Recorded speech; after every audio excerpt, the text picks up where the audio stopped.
as via StreamYard. And tonight, our guest is Michael Botte, singer-songwriter in the alt country and rock genre. So welcome, Michael, and why don't you briefly introduce yourself, and we're going to have a good time here tonight. Alan, so good to finally hook up with you. I know we scheduled this a while ago, but it's so good to finally have this. Yes, thank you so much. For everyone who does not know who I am, my name is Michael Botte. Who am I? I guess I'm a singer-songwriter, born and raised in a small little steel town outside of Pittsburgh, Pennsylvania. I didn't have a stoplight in my town, Alan. It was a very small town outside of Pittsburgh, PA. But after living in all 4 time zones in the continental U.S., I now find my way on the other side of the state, outside of Philadelphia. So that's where I'm coming to you right now, live outside of Philadelphia. Okay, so tell us about the genres that you favor and define what they are. Oh my God, genres. It's a bit of a polarizing subject because a lot of artists don't like to talk about genre, right? You don't like to be boxed in by a genre. However, if you want to get promoted, radio play, unfortunately, genre does matter. So for me, Alan, you know what? I've done quite a bit. So my first five releases up into the song My Way were all kind of in that country rock sort of Americana genre. And I kind of fell into that by mistake. It wasn't something I was looking for. It's just the songs that I was writing, and my producer, kind of what he was feeling at the time, just kind of fell into that country rock genre. But then my next 2 releases after that, Radiate and I Got a Song, are much more in that kind of alt pop rock sort of genre, which is more of like where my strengths, I think, and maybe more of where my comfort zone is. So I kind of made a bit of a genre switch. However, July 5th is my next release. It's called Dance With Your Shadow, and I actually evoked that rock reggae vibe that the Police did back in the early 80s, coupled that with some Nickelback, big fat Nickelback choruses. So now I'm going into like a rock reggae genre. So Alan, I don't know what the heck I'm doing. I'm just having fun making music. Oh, that's great. Well, why don't you tell us your origination story? How did you get into music in the first place? And did your blue collar upbringing, how did it influence what you decided to do? Yeah, good question. We're going to go in the Wayback Machine, right? So Yeah.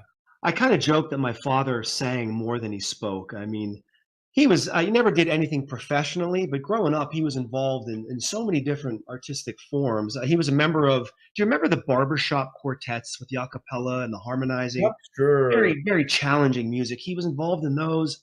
He was the leader of the church choir. So that's kind of where I first started singing, belting out the songs in church. And then he was a member of a lot of different local theater groups. And they did the big shows like My Fair Lady and Fiddler on the Roof and Sound of Music. So Alan, growing up, I would go to all those productions and the practices, and I will tell you this: growing up in my little town, memorizing the words to some of the songs of Fiddler on the Roof did not make me like the most popular kid in town, but it was like my first love was my father's voice, I guess, and kind of music theater.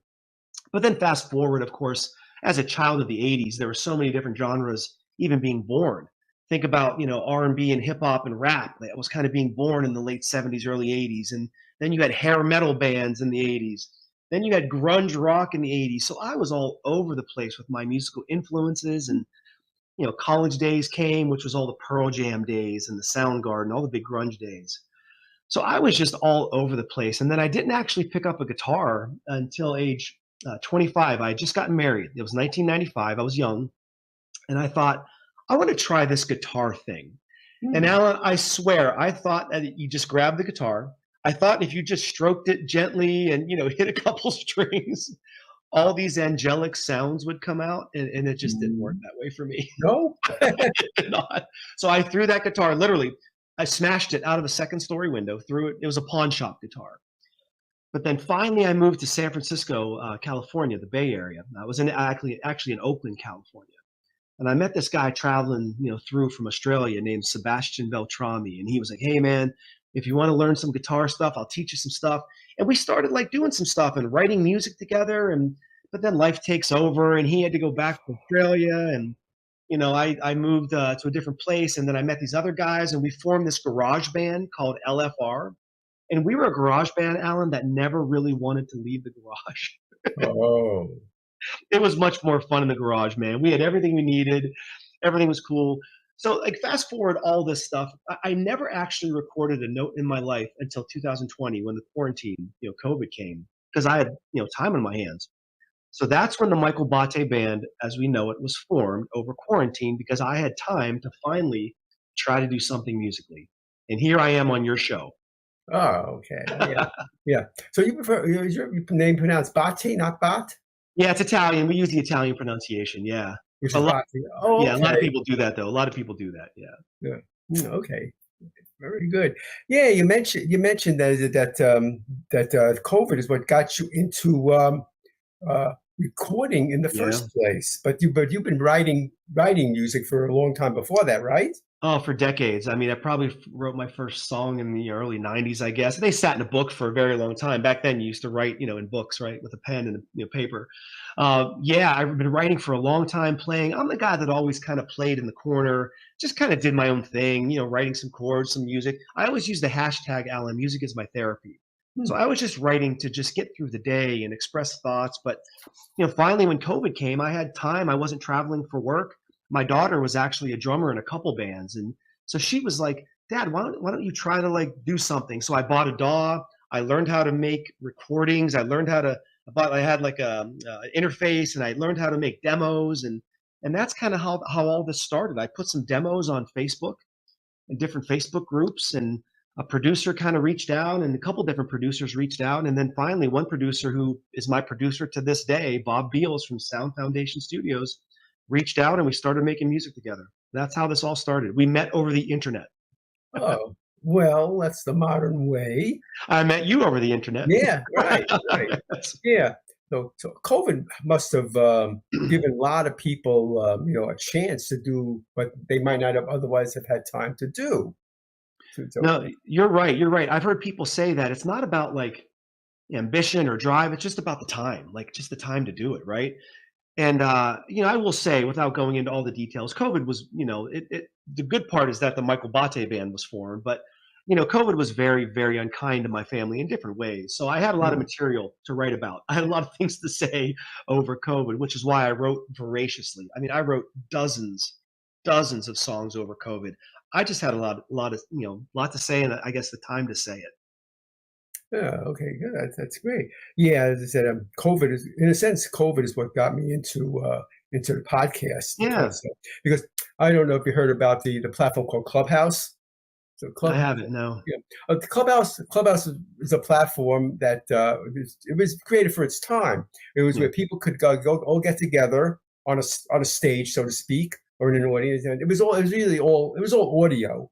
Yeah. But people would be on there, they'd have their shows, and everybody come along and talk about what they do. So, and that was and people make a lot of connections because that was the Yeah. perfect time to do something like that. Yeah. Yeah, but that time has passed, and Clubhouse isn't people who used to be on Clubhouse, they're not on it anymore, including Okay. myself. So Okay. that's what COVID. So COVID got me into the podcast. It was all audio then, Yeah. and then but now as you can see, I'm with StreamYard. I'm doing both audio and video. So Yeah. yes, so I'm going to stop for a moment. Let me introduce myself. I'm Alan Greenstein. I'm the founder of the organization that part our #Creatives. The goal of this organization is to level the playing field so that people of all different demographics will have the same opportunity as everybody else to get their projects made and seen. I'm also on the board of directors of the Bella Levy Foundation. The goal of the Bella Levy Foundation is to fight human trafficking and provide a safe haven for its warriors. And in that vein, can you tell us about your involvement with an organization called Voices Against Trafficking? Yeah, no, Alan, I'd be happy to talk about that. So when I first joined my record company, Big Records, one of the employees named Paul Linney introduced me to a woman named Andy Berger. Andy is, I believe, the founder of an organization called Voices Against Trafficking. So what they're doing is they were developing a multinational, multi-genre, multi-artist music CD compilation, digital download. as a bit of a fundraiser, obviously to raise funds for the organization. And she had heard one of my songs, and I guess somehow, some way, I got chosen. One of my songs called Radiate got chosen to be a part of that compilation, which I can't tell you how important and how wonderful that is for someone like me to be, part of something so grand. So this CD, digital download, it's a double CD, is right now in production. It's being mastered. I don't know exactly when it's going to go out. The marketing team's handling that, but it's going to go out worldwide to like 100 plus countries. It's amazing how big this is going to be. And my song Radiate will be one of those songs. So I'm so happy to have donated something like that to help raise funds for an organization that works so hard against human trafficking. Oh, that's excellent. Yeah, we were just talking about that just before we went on the air here, and I think it'd be great to publicize that organization. I'm going to be looking her up as soon as the show is over. She's wonderful, wonderful. Get her in contact with Bella Levy and see if they can do something together. Maybe, yeah. Right. Well, with that, you mentioned the song Radiate. So how did you come to write that song? What was your inspiration for that? Oh, Radiate. So that was a COVID song. So like I alluded to earlier, COVID was very unkind to me and my family. So at the end of the day, when my wife and I felt like we won the day, I would go out to the backyard, and I have a little area with some trees and a little bench, and I would just sit back there, Alan, and a lot of stuff went on that day, of course, but I would desperately just try to recognize my blessings and just, over and over, recognize my blessings, try to use the power of the mind. And to me, I would radiate. And it's just kind of how I got through the day. So I would just do that over and over again. And, ideas and thoughts of blessings would come faster and faster. So to me, I would radiate. And then I just wrote the entire song based on that experience of me just trying to recognize blessings, using the power of the mind, and just trying to overcome adversity. That's what the entire song's about. Wow, that's amazing. That's fantastic. Yeah. And what I'd like to do now, if you state your permission that I can do this, yes, actually play the music video for Radiate. Okay, great. Okay, fantastic. Okay, I'm going to get that set up now. I close my eyes and then Perfect. I close my eyes and then I radiate.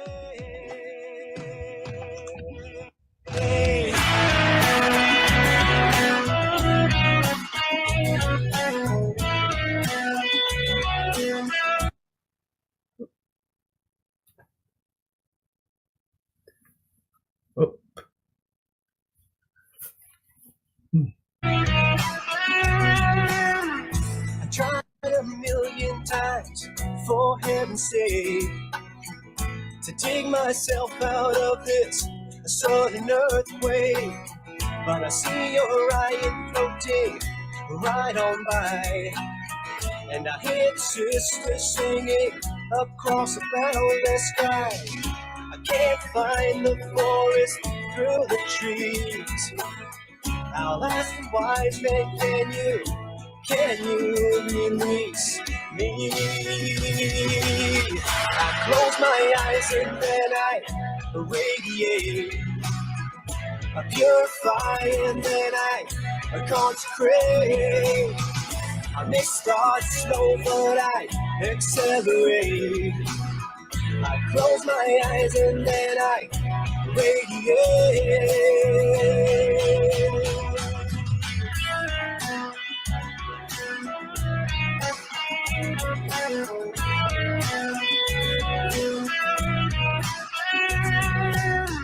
I'll paint a picture using just my words, colored with everything that I've said and heard. My cup is full, but I cannot hold it. I took a drink, but then I went out and sold it. I can't find the forest through the trees. I'll ask the wise man, can you release me?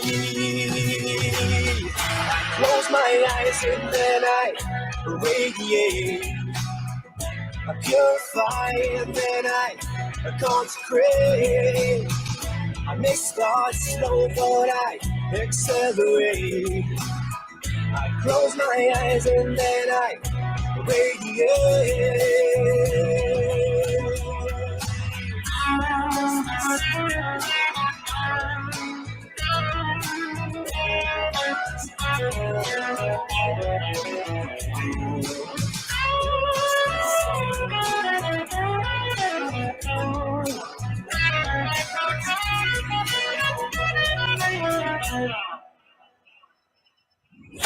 close my eyes and then I radiate.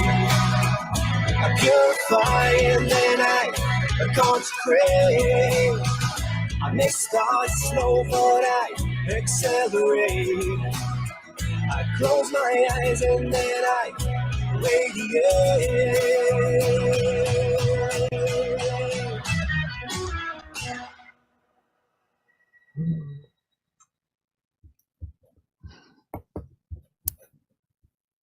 Okay. Yeah, thanks for playing that, man.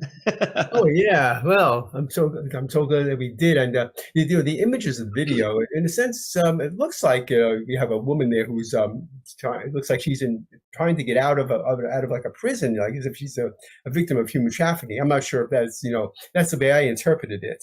So therefore, it's a great song to be part of this Voices Against Trafficking. Yeah, I'm so fortunate. I can't believe it's happening, and I can't wait for the double CD to come out. It's like any time now, and believe me, once it's out, you will know. Yeah, oh, that's fantastic. Thank Yeah. you. Yeah. So we're going to talk a little bit more about Radiate and other things. But first, we're going to pause for a brief commercial, and then we will be right back.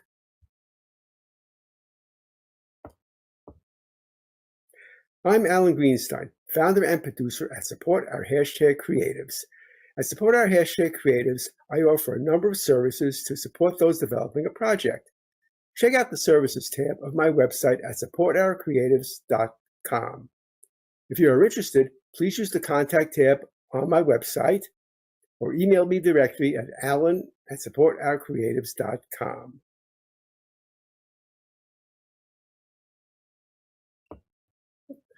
Okay, we're back. So, so as I said, the music video has a lot of great images on Radiate. So, what was your process for getting the video made? Who did you have make it for you? Well, I had a really phenomenal, very talented gentleman work on the video with me named Michael Botte. Oh, okay. That was just honestly, I'm a member of so many different video sites and things, and I just took a lot of time and tried to find imagery that kind of matched the lyrics and kind of flowed with the song. I think I did okay in doing that. So I just did all that myself using a couple different video production programs, and it was just me. Amazing. Well, it's a Thank you. Great job, and it tells a great story for Thank sure. you. Yeah. Yeah. Right. Okay. So now you mentioned another song you called "I Got a Song." Tell us about that one. I Got a Song. Yeah. So that was my last release a couple months ago, weeks, whatever it was. Yeah. So in that vein of kind of, mental health, mental support, I Got a Song is all about, us musicians, us creative types, to be honest, Alan, who sometimes can have trouble communicating through traditional means, maybe even something like this. However, when people like us, and I'm including you with me, when people like us are given a chance to use our art as our voice, Alan, we speak volumes, oceans, galaxies of information. So I Got a Song is all about just musicians or any artist, creative, using their art as their voice. And you'll hear that in the chorus if you ever listen to it. I kind of talk about that in the chorus of the song. Yeah. Wow. Fantastic. Yeah. Yep. Yeah. And on the screen, I have your main website, www.michaelbotteband.com. So everybody check it out. And from there, you'll be able to get to all the other socials. So therefore, I think this one is good enough. Yeah. Everything. Yep. So okay. How did you come to become a part of Big Records? Tell us about Big Records. What do they do, and how did you become a part of it? Wow, it's a good story. This is actually one of those stories that a lot of musicians would like to say, or people would like to hear. So, oh gosh, it was a couple years ago. I had released a country rock song called "Leave This Town," and I was on a podcast just like this. It was with Blast FM, Blast Music 24/7, Blast FM, and they played the song. And a couple of the DJs kind of heard it, and people liked the song "Leave This Town." Well, then one of the owners, Troy from Blast FM, was at ISSA, International Singer-Songwriter Association, award show last August, met the president and CEO of Big Records, Mark Rosner, and said, "Hey, I got this guy with this song. You got to meet him. I love this song." One of those kind of deals. He introduced me to the president and CEO of Big Records, and I signed. So it was all because of a DJ, a podcaster like you, who liked one of my songs, used their connections to introduce me, and then I became a signed artist with Big Records. Wow, that's great. Yeah. Yeah. Contrast that with being an independent artist. How long were you an independent artist before you finally signed up with Big Records? Well, it's a bit of a dichotomy. It is strange when I say sign. It is an indie record label because okay. Yeah, one of the big things, one of the highlights of Big Records is that it's non-exclusive. So I own everything. I'm still my own creative. I have my own creative freedom. I own everything. The Big Records, the label, owns nothing. They are more of what they call an amplification model. Ooh. So what they do is they'll amplify kind of what artists are already doing. It's hard to amplify zero, but if an artist is out there doing their thing, putting music out, gigging, touring a little bit here and there, what Big Records can do is kind of amplify that, get you on, more radio, bigger tours, bigger festivals, music sync licensing, iHeart, SiriusXM. We have relationships with those entities now as well. So Big Records is really what we call an amplification model of what you're currently doing to kind of bring you up to that next level. Okay, I never heard that term before, amplification model. It's ours. We're going to coin it. Okay. We're gonna trademark it. So that's what Big Records does. Yeah. So has your music actually been on SiriusXM? So the relationship with Sirius and iHeart started about a month ago. Okay. So not yet. My next release, July, may have a shot, but not yet. It's a brand new relationship. Matter of fact, tonight at 9:00, I have a conference call with everybody, or I might be late if I'm with you, but 9:00 tonight with everybody to talk about this. So I don't know all the details yet.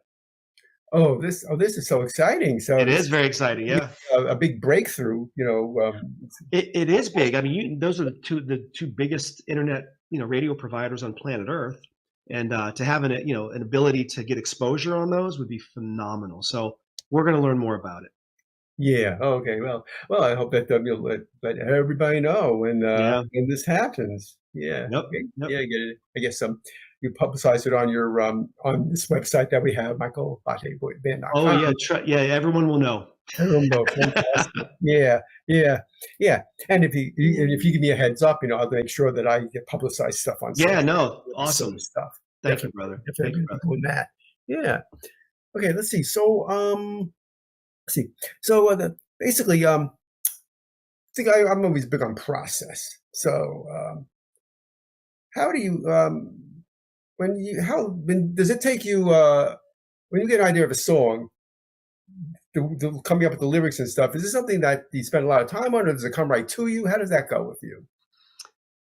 So what I'm going to say, here's what I'll do. I'll tell you how I wish my songwriting process went. Okay. And then I'll tell you, I'll answer your question, excuse me, how it actually goes. Here's how I wish it would happen. I wish it could be a wonderful, beautiful Sunday morning. I get my book and my pen and paper. I take my acoustic guitar. I go sit under a tree and just pen a song for a couple hours. That's how I wish it went. The way it works for me is I'm the idiot that wakes up at 3 a.m. and I just have a chorus in my head or a thought or a line. And I desperately grab my phone. I don't have my phone, but I grab my phone and the voice memo, and I try to sing the melody or sing the chorus. And my wife's like, "What are you doing?" And then I take the notes app and I'll feverishly try to write lyrics and thoughts and ideas. So what I'm getting at is I have these lightning bolt moments. I'll be driving down I-95 and I'll hear a song and think, wow, that chord change maybe fits this line that I wrote. And I put all these pieces and puzzles together. But honestly, an idea typically comes in a lightning bolt moment. And I will tell you, Alan, within a day or two, it's pretty much done. I mean, maybe I change a word or so if I think of something better, better phrasing, but it comes really, really fast.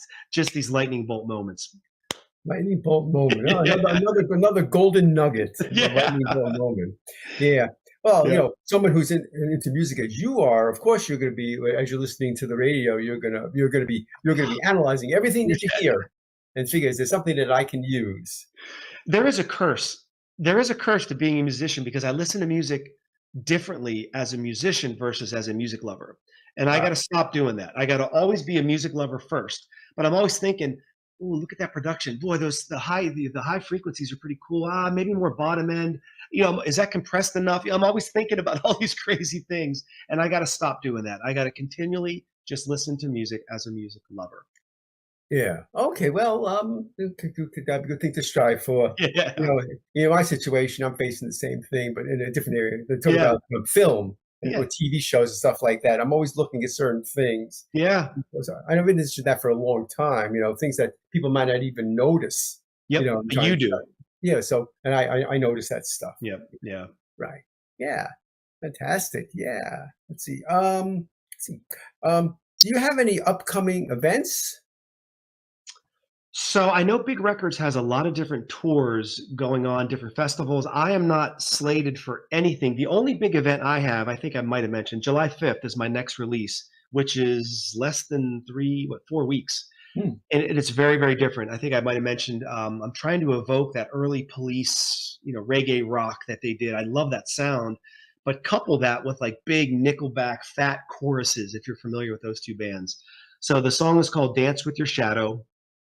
That rock reggae vibe for the summer. That's why it's a July 5th release. It kind of makes sense for that kind of vibe in the summer. So I guess that would be my next big event other than ISSA, the International Singer-Songwriters Association, which is August 23rd, 24th weekend, whatever that weekend is. And I'm very fortunate to have been nominated and I've made it into the finals for 6 different categories. So Wow. Maybe I'll walk on stage, maybe I won't, but I can't wait to get there. Yeah. Is that going to be streamed or televised or anything like that? You're like the 10th person who's asked me that, and I have yet to come up with the answer. I got it. Tammany, a wonderful, wonderful woman. Tammany runs the show. I have to message her and ask her because so many people, it's such a gala, red carpet. It's like the Grammys for indie awards, it's a big deal. Yeah. My gut says they probably do stream it, but I don't know. And darn it, I'm going to find out. Okay, something else that'd be great to know about. Yeah. You're going to be interested in tuning into that. It's a big deal. It's a big deal. It is. Yeah. I'm so glad that you're having all these opportunities, like this award ceremony and the business with Big Records and all that. Yeah. Amazing. Yeah. Stuff's going on. Something's happening. I don't know what's going on, but something is. Something is happening. Well, I'm so glad about that. Thank you, ma'am. Thank you. Yeah. Let's see. So, can you tell us more about your upbringing that led to where you are today? Like I said before, I grew up in a little steel town. So everybody where I lived in Pittsburgh, everyone was steel workers. Just blue collar, tough, hardworking people. My father, my brother, my uncles, my cousins, everybody was in the mill. But I will say, when the 80s came, it was kind of tough, man. That's when a lot of steel was being, made in Japan and all different things were going on, but it was a little tough in the 80s. But my father and my mother, they wanted something different for me. They just didn't want me to be in the mill. There's nothing wrong with being in a steel mill. There's nothing wrong with that. They just wanted something different for me. So they worked so hard to save enough money to send me to college. So they sent me to Penn State University, where I got a degree in chemical engineering. I'm not a chemical engineer by any stretch, but that's what my degree is in.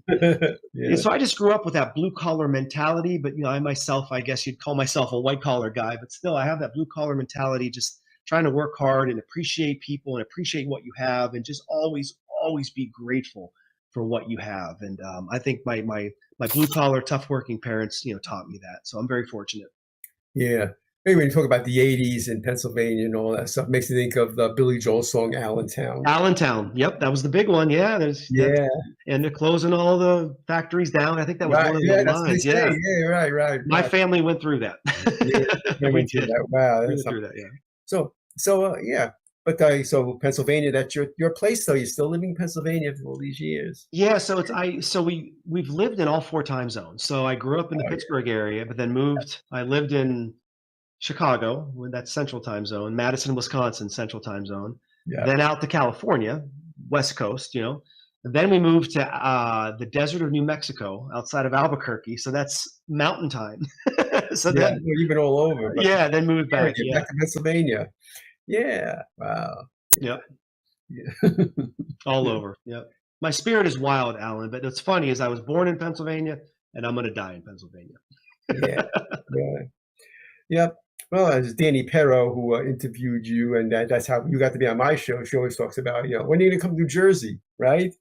But you're pretty close to New Jersey in your case. But I can say it's the same thing about Maryland, which is Yeah. also right next door to Pennsylvania. So Yeah, Danny's probably, I think her office is maybe 45 minutes, depending upon traffic. Could be an hour. I know we were supposed to do like a live show one time, but I was working down near Delaware and I just didn't have the time to drive to Trenton. She's outside of Trenton. I just yeah, couldn't do it. So unfortunately, we had to do something like this, which is fine. But she wanted me to come in and kind of hack out the guitar a little bit and sing yeah, some songs. And maybe we have an opportunity to do that. But that particular day, it just didn't work out. yeah. Well, if you're ever in Maryland, let me know. Maybe we can get Yeah, together. that'd be so much fun. Yeah, man. Yeah. All right. Let me see. Okay. So I'd like to once again have another commercial break, and we'll be right back. I'm Alan Greenstein, founder and producer at Support Our Hashtag Creatives. If you make something, albeit make a movie, start a business, write a book, make a physical product, run a nonprofit, promote people, are a songwriter, etc., you too are a creative, and I would love to have you be a guest on the Support Our Hashtag Creatives podcast. If you want to be featured on this podcast, please use the contact tab on my website at supportourcreatives.com or email me directly at alan@supportourcreatives.com. We're back, and is there anything else that you would like to mention? Anything to mention? Yeah, there is, I guess, a message from an indie artist like me. It's tough out there. There's a lot of us out there, indie artists, just desperate to get heard. And if you've read the stats, and they seem to change often, but it appears as if 30, 40, 50,000 songs a day get uploaded to all the streaming services. So as an example, on July 5th, when I release my next song, Dance With Your Shadow, there'll be roughly 40 to 50,000 other people who did the same thing. So it's very, very challenging to get heard. You get lost in this musical wash. So what I'm asking is to support people like you who support people like me. Love on the indie radio stations who play, I will tell you, some of the best music you've never, ever heard. The talent pool in the indie world is so incredible. It's just tough to get heard because we can't get put onto the big mainstream radio stations. It doesn't work that way. So just the message is love on an indie artist, love on people like you who support people like us, and love on those indie radio stations who do it just for the love of music. Okay. And once again, where's the best place that people can reach you? Right to my website, michaelbotte.com. There's a contact us, or Facebook, Michael Botte Band. The website's michaelbotteband.com, and also Facebook. And to be honest, every social platform I use is Michael Botte Band, except for Twitter because it was too long. It's M Botte Band, but I don't really use that for music too much. But yeah, if you just type in Michael Botte Band, you are going to find me. Oh, fantastic. Yeah. Okay. Want to let's see. Oh, June DeGuiso is here. Yeah, he's a film producer that I work with. Oh, right and on. I'm so glad, June. Thanks for tuning in. And he gives opportunities to people. It's always possible he's going to want to use some of your songs in his films. I will tell you, music sync licensing is something that I've been just starting to pursue because Big Records has an offering. We have a gentleman who does that for us. But I honestly feel I have a couple different songs that were written specifically for certain concepts, love or sci-fi or sports. So I do have songs that could fit. I'd love to have that opportunity. Yeah. Yeah. Well, I can try to introduce you to each other and see if you can make something Thank you, happen. June. Thank you, June. Thank you, man. Yeah, thanks, June. I'm so glad you're here. And as I said, great to be able to give people opportunities. Yeah. Oh, I think he just put his website in there. Oh, right on, brother. Thank you, man. Oh, he posted something else. Let's see.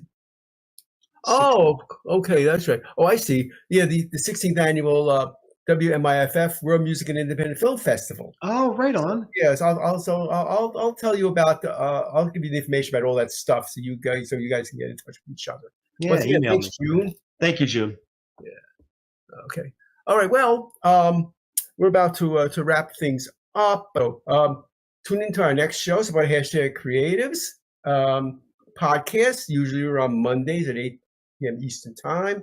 And I hope to see you soon. With that, I'll say good night, everybody.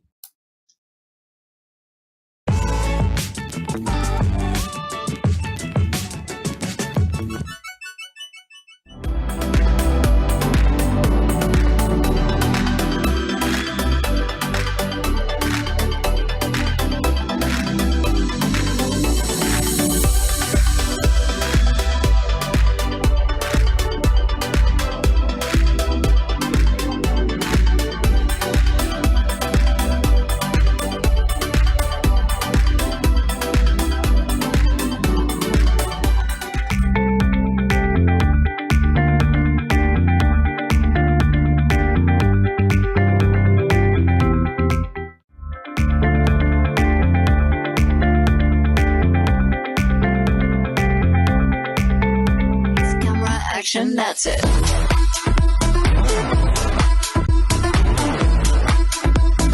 Lights, camera, action, that's it. Lights, camera, action.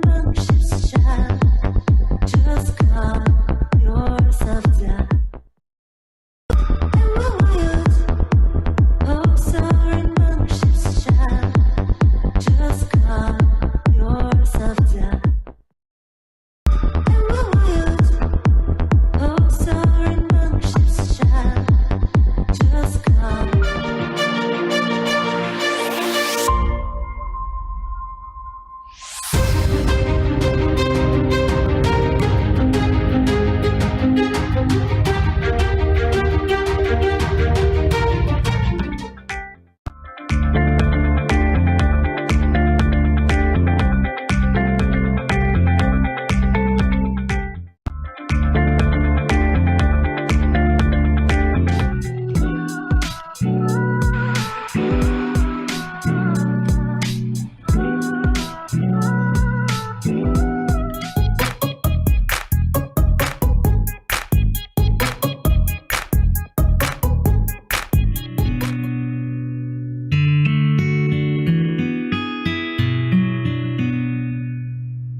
Thank you.